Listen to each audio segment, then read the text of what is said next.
పెళ్ళయి పిల్ల తల్లయినా అదే అందంతో అదే సొగసుతో అందరి మనసుల్ని దోచుకునే ఐశ్వర్యరాయ్ తాజాగా వార్తల్లోకి వచ్చేశారు.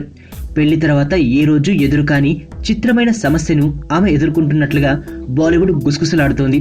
ఒక సినిమా విషయంలో ఆమె వ్యవహార శైలి అభ్యంతకరంగా ఉండడమే కాదు, ఐష్ ఆంటీ తీరుపై బచ్చన్ ఫ్యామిలీ గుర్రుగా ఉందని మాట, ఐష్ ఆంటీ తీరుపై బచ్చన్ ఫ్యామిలీ గుర్రుగా ఉందన్న మాట ఇప్పుడు బలంగా వినిపిస్తోంది.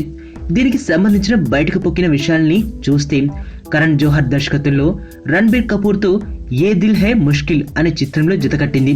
అయితే కథ డిమాండ్ చేయడంతో రణబీర్ తో ఐష్ ఆంటీకి కొన్ని ఇంటిమేటెడ్ సీన్స్ ఉన్నట్లు సమాచారం. ఘాటుగా సాగిన ఈ సన్నివేశాల చిత్రీకరణకు సంబంధించిన సమాచారం బచ్చన్ ఫ్యామిలీకి చేరిందట.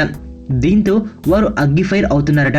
అలాంటి సీన్లలో నటించినందుకు ఐష్ మీద వారు ఆగ్రహంగా ఉండడమే కాదు, ఐష్ హత్త జయా బచ్చన్ కోడలతో మాట్లాడడం లేదని చెబుతున్నారు. వాస్తవానికి ఈ చిత్రాన్ని ఐష్ ఒప్పుకోవడమే బచ్చన్ ఫ్యామిలీకి ఇష్టం లేదని చెబుతున్నారు. ఈ సినిమా షూటింగ్ స్టార్ట్ అయినప్పటి నుంచి బచ్చన్ ఫ్యామిలీలో లొల్లి మొదలైనట్లుగా తెలుస్తోంది. అందుకు మరింత ఎక్కువ చేసేలా హాట్ సీన్లలో యాక్ట్ చేయడం గొడవ పీక్స్ కు వెళ్లినట్లయింది. దీంతో ఐష్ నటించిన ఇంటిమేటెడ్ సీన్లను తొలగించాలని బచ్చన్ ఫ్యామిలీ కరణ్ జోహర్ ను కోరిందని బాలీవుడ్ మీడియా చెబుతోంది. పెళ్లి తర్వాత ఎప్పుడు వివాదాల్లో నిలవని ఐష్ ఆంటీ అత్తింటికి చెడ్డ పేరు తెచ్చేలా వ్యవహరించిందా అన్నది ఇప్పుడు పలువురి మదిని తొలుస్తోంది. ఇది సంగతి అంటూ బాలీవుడ్ మీడియా గుసగుసలు ఆడుతోంది. గుసగుసలు పక్కన పెడితే అమితాబ్ ఫ్యామిలీ మీద బాలీవుడ్ మీడియా చేస్తున్న చీఫ్ రూమర్స్ అని ఫ్యాన్స్ కొట్టిపారేస్తున్నారు.